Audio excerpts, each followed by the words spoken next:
जानिए मधुमक्खियां का 10 अमेजिंग फैक्ट। 1. Dancing communication. मधुमक्खियों के पास भोजन स्रोतों के स्थान के बारे में एक दूसरे के साथ संवाद करने का एक अनोखा तरीका है। वे छत्ते में एक वैगल डांस करते हैं, जो अमृत या पराग युक्त फूलों की दिशा और दूरी के बारे में जानकारी देता है। 2. Incredible navigation. मधुमक्खियां उत्कृष्ट नाविक होती हैं और कई मील दूर से छत्ते तक वापस आने का रास्ता खोज सकती हैं। वे खुद को उन्मुख करने के लिए स्थलों, सूर्य की स्थिति और यहां तक कि पृथ्वी के चुंबकीय क्षेत्र का उपयोग करते हैं। 3. Social structure. मधुमक्खी कॉलोनियां अत्यधिक संगठित समाज हैं जिनमें प्रत्येक सदस्य की अलग अलग भूमिकाएं होती हैं। अंडे देने के लिए जिम्मेदार एक ही रानी मधुमक्खी होती है। ड्रोन नर मधुमक्खियां, जिनका प्राथमिक उद्देश्य रानी के साथ संभोग करना होता है, और श्रमिक मधुमक्खियां जो विभिन्न कार्य करती हैं जैसे कि चारा ढूंढना, बच्चों की देखभाल करना और छत्ते का निर्माण करना। 4. High temperature control. श्रमिक मधुमक्खियां हवा का प्रवाह बनाने के लिए अपने पंखों को पनखा करके या ठंड होने पर गर्मी उत्पन्न करने के लिए एक साथ एकत्रित होकर छत्ते के अंदर के तापमान को नियंत्रित करती हैं। ये सुनिश्चित करता है कि ब्रूड और संग्रहित शहद इष्टतम तापमान पर रहें। 5.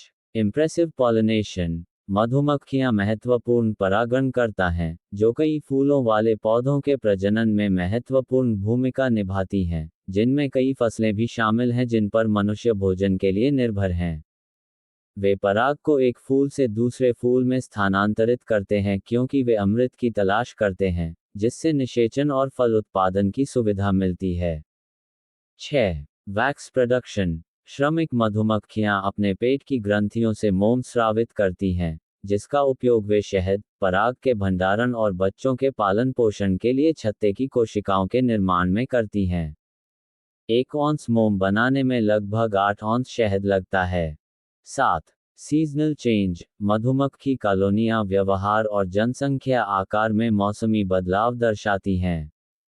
सर्दियों के महीनों के दौरान वे गर्मी को संरक्षित करने के लिए छत्ते में एक तंग समूह बनाते हैं और वसंत तक जीवित रहते हैं जब चारा खोजने की गतिविधि फिर से शुरू हो जाती है और कॉलोनी का विस्तार होता है। 8. Multiple products. मधुमक्खियां न केवल शहद बल्कि अन्य मूल्यवान पदार्थ जैसे मोम, रॉयल जेली, लावा विकसित करने के लिए एक विशेष भोजन, और प्रोपोलिस, एक रालयुक्त पदार्थ जो दरारों को सील करने और रोगजनकों से बचाव के लिए उपयोग किया जाता है, का भी उत्पादन करती हैं।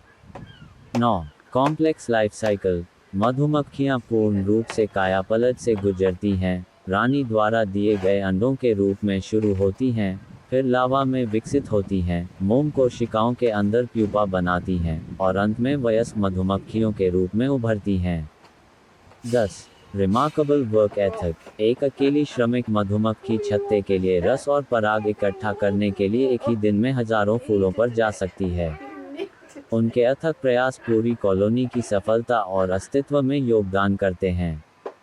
ये तथ्य केवल मधुमक्खियों की अविश्वसनीय दुनिया और पारिस्थितिकी तंत्र और कृषि में उनकी महत्वपूर्ण भूमिका की सतह को खरोंचते हैं।